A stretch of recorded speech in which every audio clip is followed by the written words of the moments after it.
निवडणुका आल्या की घरोघरी जाणारे कर्मचारी, प्रत्यक्ष मतदानाच्या दिवशी मतदान केंद्रांवर असलेल्या कर्मचाऱ्यांचा लवाजमा, या सर्वच गोष्टी आपण बघितल्या असतील. पण आपल्याला फक्त निवडणुका होत आहेत एवढंच माहिती असतं. परंतु या निवडणुका घेतंय कोण हा प्रश्न विचारला तर याचं उत्तर फारच कमी लोकांना देता येईल.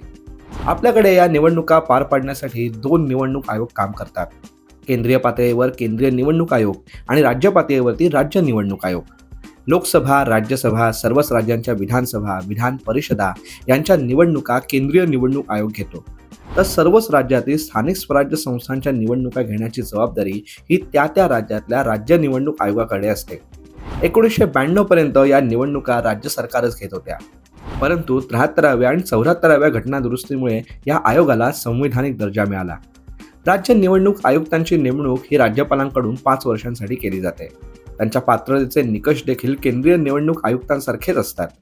स्थानिक स्वराज्य संस्थांच्या निवडणुकांचे संचालन करण्याचं मुख्य काम हा आयोग करतो. हेच या दोन आयोगांमधले मुख्य फरक आहेत.